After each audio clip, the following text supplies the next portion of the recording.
Les structures conditionnelles sont des ensembles d'instructions qui vont permettre d'exécuter une portion de code ou une autre en fonction des résultats d'un traitement. On a déjà vu précédemment l'instruction if-else, on va revenir dessus pour la détailler un petit peu plus, et en particulier dans le cadre de cette page d'affichage du message Bonjour le monde ou Hello World en fonction de la langue désirée. Et donc ici, l'affichage $lang affiche, on va le commenter pour que cette instruction ne soit pas exécutée, et on va intégrer l'affichage dans une structure conditionnelle de type if, donc affiche égale en. Alors, echo $lang en, else, echo $lang fr. Donc si je sauvegarde et que je demande le rendu dans le navigateur, on obtient bien Bonjour le monde, puisqu'ici on est en affichage en français. Si je mets en anglais, on obtiendra Hello World. Alors je remets en français. Un point particulier à connaître, c'est que lorsqu'il n'y a qu'une seule instruction à exécuter, on peut omettre les accolades et le rendu sera exactement le même, Bonjour le monde ou Hello World. Bien que cette syntaxe soit correcte, je vous déconseille de l'utiliser, en particulier parce que si vous revenez sur votre code quelques jours ou quelques semaines après, et que vous décidiez par exemple d'afficher un retour chariot à la suite de l'affichage de la langue, vous obtiendrez à l'exécution une erreur de syntaxe, puisque dans ce cas-là, vous avez deux instructions. La fin du if se trouve ici, vous avez le retour chariot, et là un else qui ne correspond plus à aucun if. Donc c'est pour ça qu'il est préférable de systématiquement mettre les accolades, y compris lorsque vous n'avez qu'une seule instruction à exécuter. D'autre part, ici je suis pas trop satisfait parce que par exemple si j'essaye d'écrire en espagnol, du coup ça me mettra Bonjour le monde, ce qui n'est pas vraiment le résultat escompté puisque le Bonjour le monde, c'est pas vraiment de l'espagnol, du moins peut-être pas encore, ça viendra peut-être un jour mais j'en doute. Et donc dans ce cas-là, on peut préciser ici une nouvelle condition, else, if. C'est une nouvelle condition, donc je rouvre des parenthèses, affiche égale fr, et dans ce cas-là, au rendu, pour l'espagnol, je n'ai plus aucun affichage. Dans ce cas, je peux toujours rajouter un else, echo, votre langue n'est, en échappant bien à l'apostrophe, pas connue.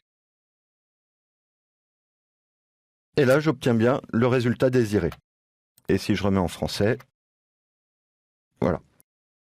Alors ensuite, je peux avoir envie aussi de rajouter différentes langues à prendre en compte. Donc par exemple, l'espagnol, ES, donc égal supérieur. Ici, je vais faire un copier-coller.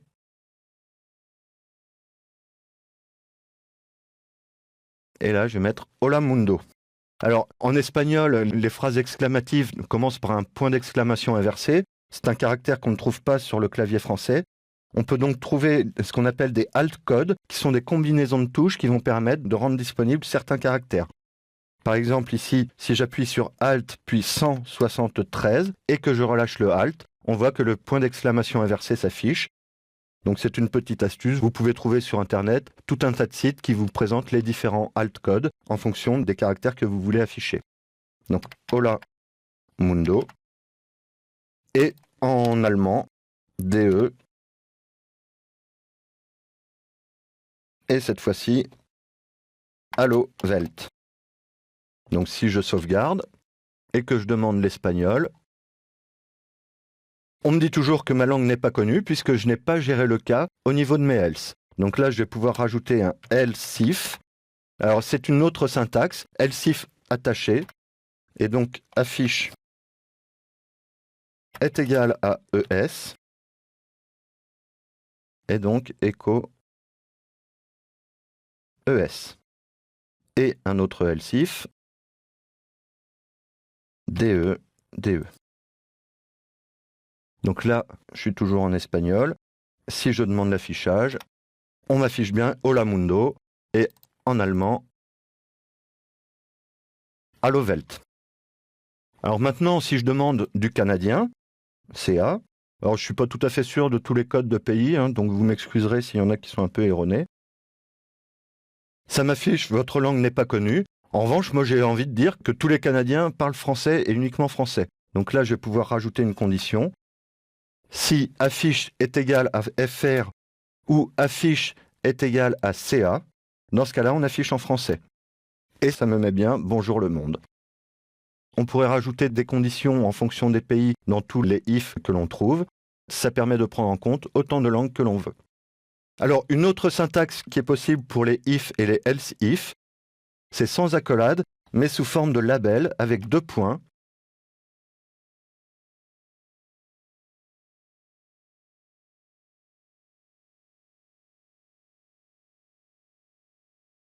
Et à la fin, un end if. Donc là, si je sauvegarde et que je regarde le rendu dans le navigateur, on m'indique une erreur, puisque avec cette syntaxe, il n'est pas possible de séparer le else et le if. On est obligé de rester avec le else if accolé. Donc là, si on reteste, on a bien l'affichage voulu. Donc je vous conseille, pour cette raison, d'utiliser systématiquement le else if collé plutôt que le else if détaché. Enfin, là, on se rend compte qu'on a de plus en plus de cas à gérer. Donc les conditions if, else if successives ne sont plus forcément les mieux adaptées. Il existe une structure conditionnelle qui est plus spécifiquement adaptée pour ce genre de cas, qui est la structure switch. Donc pour faire un switch, c'est relativement simple, il suffit d'écrire switch. On essaye de ne pas trop se compliquer la vie. Ici, le paramètre sur lequel je veux effectuer les conditions, donc affiche. Et dans un bloc entre accolades, on va énumérer les différents cas avec des mots-clés case. Donc case EN, 2 points, echo, $lang, EN. Donc je vais copier les différents cas. Case FR, case FR, case ES et case DE. Alors là, je suis en canadien, donc je vais me mettre en allemand. Et on voit qu'à l'affichage, j'ai bien l'affichage en allemand. Si je me mets en anglais, là on voit qu'il y a tous les affichages qui sont présentés. Donc ce n'est pas forcément le comportement souhaité. Et au final, il va falloir quitter l'instruction switch avec une instruction break à chaque fois qu'on a trouvé une condition satisfaisante.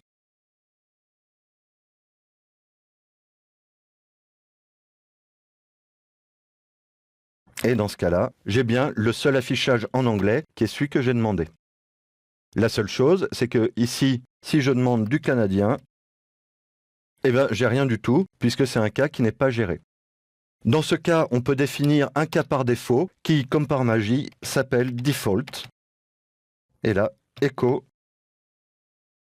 votre langue n'est pas connue, point virgule. Et dans ce cas, j'ai bien l'affichage par défaut lorsque je demande du canadien. Et si je demande une autre langue, par exemple de l'anglais, j'ai bien le seul affichage en anglais. Alors, c'est pas par hasard que j'ai oublié les breaks tout à l'heure, c'est que cette particularité va nous permettre d'envisager plusieurs cas différents pour un même groupe d'instructions. Donc ici, si je mets case AM, par exemple, pour Amérique, alors encore une fois, je ne suis pas sûr de tous les codes de pays. Ici, si je mets case CA, je peux aussi rajouter case BE, je considère aussi que tous les Belges ne parlent que français. Et de la même manière, pour les Suisses, voilà, tous ces gens-là n'ont qu'à parler français. Pour l'espagnol, je peux mettre case ME, par exemple, pour le Mexique. Et pour l'allemand, je peux mettre case AT pour l'Autriche. Et donc, dans ce cas, si je demande du canadien, j'obtiens bien l'affichage en français. Si je demande de l'autrichien, j'obtiens bien de l'affichage allemand. Si je demande du mexicain, j'ai l'affichage en espagnol. Et si je demande par exemple BR pour du brésilien, là c'est une langue qui n'est pas prise en compte, donc on m'affiche bien, votre langue n'est pas connue. Dernière chose sur le switch, tout comme le if, vous pouvez utiliser la syntaxe avec les 2 points et la terminer par un end switch. Et donc ici, l'affichage est le même. Donc si je demande du français, voilà.